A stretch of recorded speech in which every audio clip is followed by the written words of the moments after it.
¿Por qué? Porque la analogía permite, en el espíritu de sabiduría, de develación, comprender a Dios, vivir sus leyes, contemplar la majestuosidad de su realidad, aquí y ahora, y ser copartícipe de ello.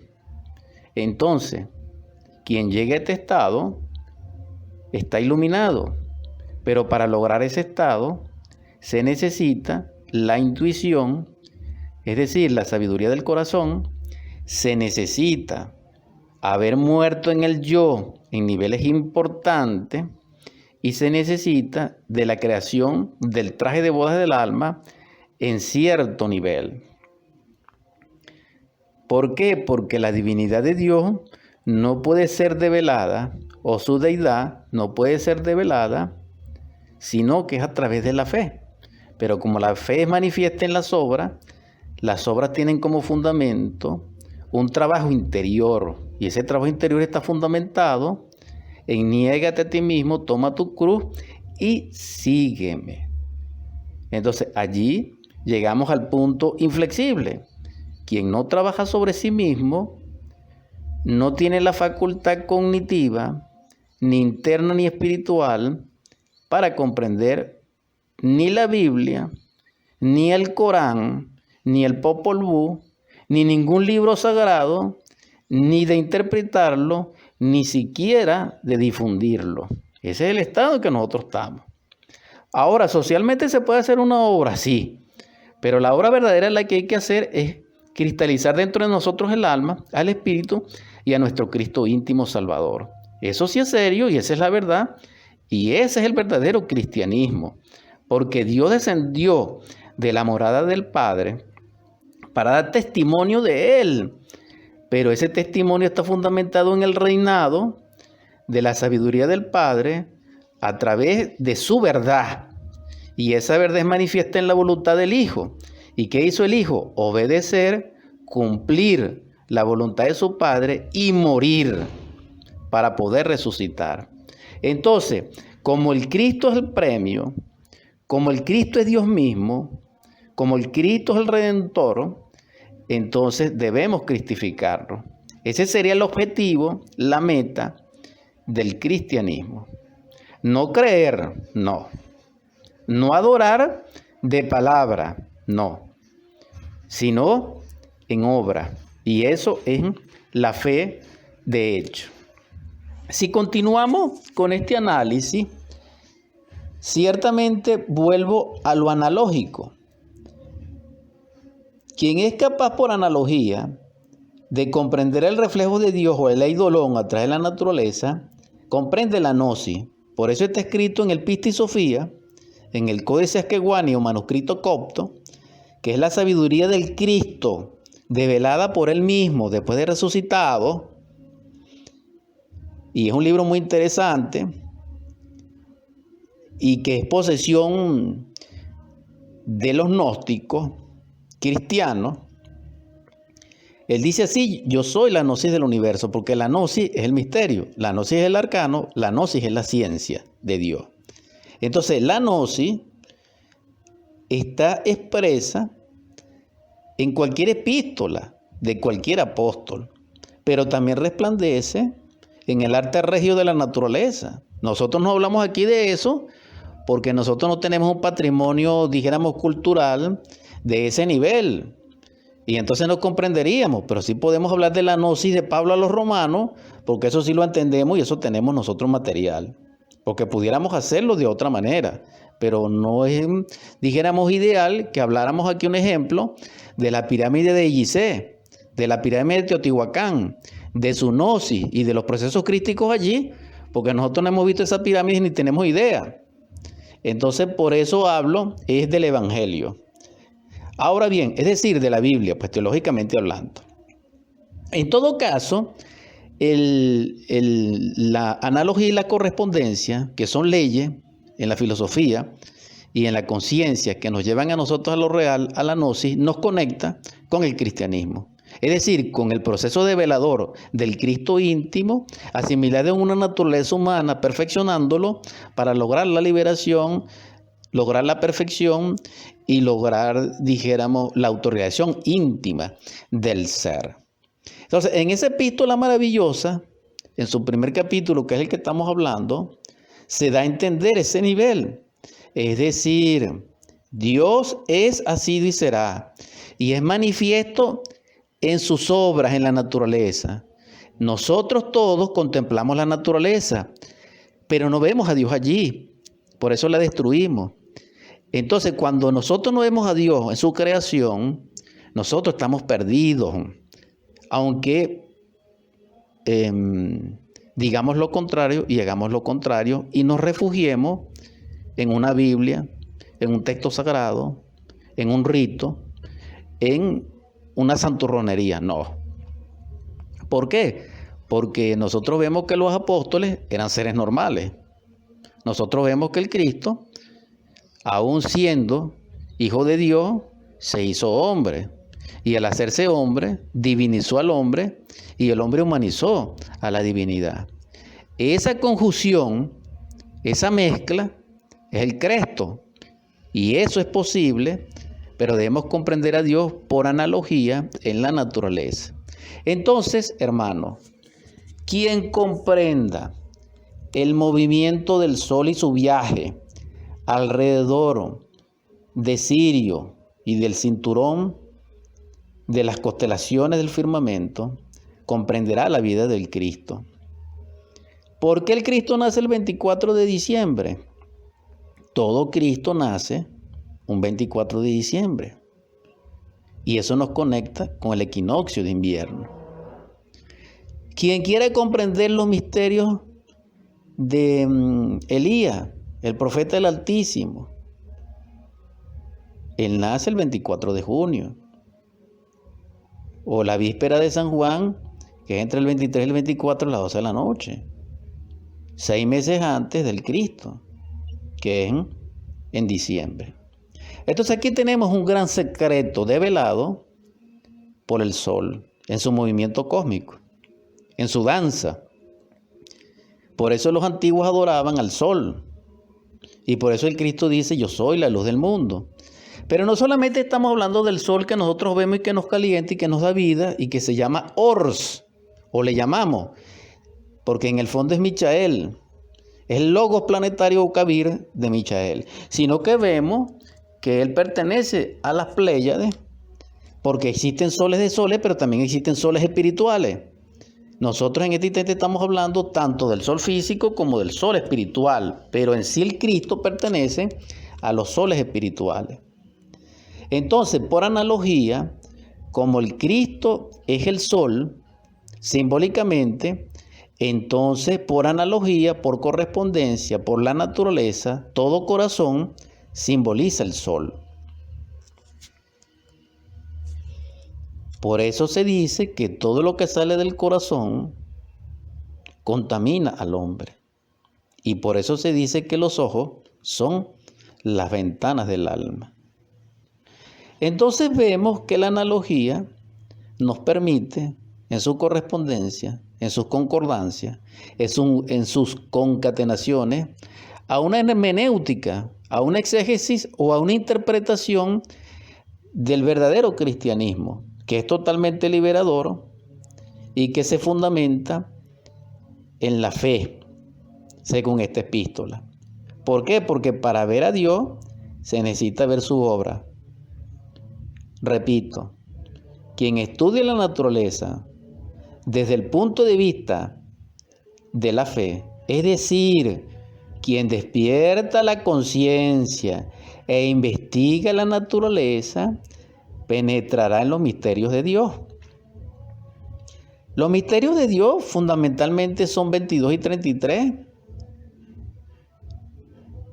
56 y 78.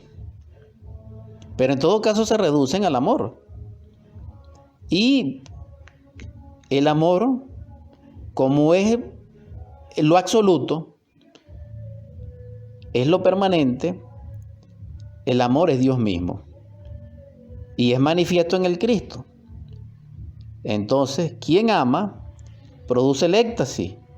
Y en ese éxtasis es partícipe de los misterios de Dios en la verdad a través de una experiencia mística. Y quien experimenta la verdad dentro de sí, comprende la multidimensionalidad del espacio, comprende los misterios de la vida y de la muerte, comprende lo que es el destino, comprende lo que es la mecánica celeste, comprende y es testigo de cómo del barro de la tierra surge una rosa, surge un fruto.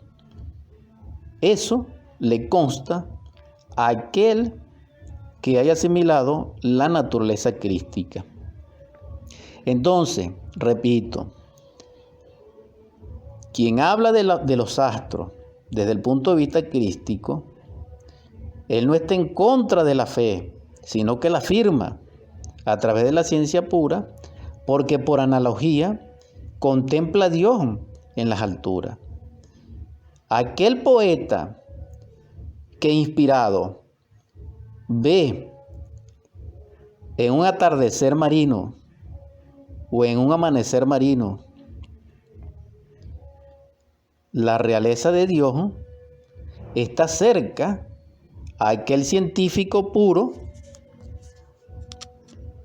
que a través de su visión contempla a Dios, porque Dios es vida y la vida es creadora y es creada en el amor. Entonces, la clave es la analogía y las correspondencias. Esto es muy profundo. Se los estoy diciendo en 2 palabras, pero esto es muy profundo, porque realmente se necesita imaginación, inspiración e intuición. Y se necesitan muchas cosas más, pero se sintetizan en la analogía. Entonces, la Cábala señala simbólicamente la analogía de Dios a través del árbol sefirótico. Pero también lo hace este libro encantador, maravilloso y extático de Salomón en el Cantar de los Cantares. Pero también lo hace Moisés. Y también la vida de José, aquel que fue encarcelado y que fue traicionado por sus hermanos y que es condenado por Potifar. En esos misterios se encierra la clave de la autorización íntima del ser, igual que en la de Elías. Pero en todo ese proceso, cuando lo comprendemos por analogía, descubrimos unos principios. Esos principios son 3. Niégate a ti mismo, toma tu cruz y sígueme. Es decir, aniquilación del yo psicológico, creación de los cuerpos solares o la creación del traje de bodas del alma. Y tercero, amar a la humanidad doliente y dar la última sangre por ellos. Entonces, los 3 factores crísticos, los 3 factores de la revolución de la conciencia, del gnosticismo universal contemporáneo, son la clavícula de la liberación. Ahora, la analogía y la correspondencia filosófica inherentes a la conciencia a través de la mente interior son la clavícula para estudiar los misterios de Dios, los misterios divinos. Hemos concluido la transmisión 222 de Superando Nuestros Límites. En gratitud infinita a vuestra audiencia, les exhorto a que reflexionen sobre este tema y a que se suscriban a mi canal de YouTube para que tengan acceso a más información en Superando Nuestros Límites por Dani Rodríguez. Vamos a convertir como siempre estas ondas hertzianas de cristal en oratorium. En el nombre del Cristo, por la caridad universal, a ti, Divino Salvador nuestro, te imploro y te suplico humildemente, que doquiera hayan enfermos, haya un lecho de dolor, un ser abatido, sufriendo por el yo, por el pecado, por el error. Que a través, Señor, de tu misericordia derrame sobre él tu espíritu de sanación y de perdón. Para tu gloria, Señor. También te suplico que en los hogares donde reina el hambre, la desolación, la miseria y la carestía, derrame sobre ellos, Salvador nuestro, tu espíritu de abundancia, de prosperidad y de riqueza. También te imploro, Logos divino, que eres nuestro Redentor, que en los hogares donde reine el divorcio, el grito, la ofensa, el miedo, el llanto, el golpe, la desesperanza y la sombra, que hace tan amarga la vida de nuestros niños, derrame sobre ellos, Señor, tu espíritu de paz, de amor, de concordia, de consolación, de armonía, donde reine feliz el beso santo que es el ósculo, el abrazo mutuo, la dicha inefable de la Sagrada Familia, para que resplandezca la luz en la sociedad, Señor. También te suplico que despiertes en nosotros el amor que hay en ti, ese amor del amor, para que nosotros nos amemos, para que amemos a nuestros niños, para que jugamos con ellos,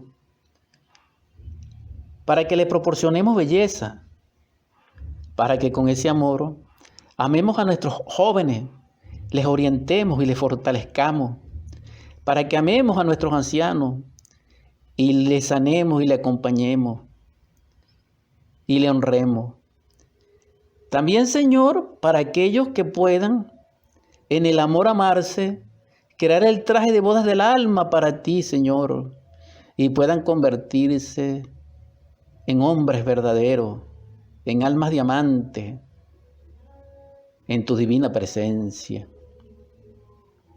Aprovechad el amor,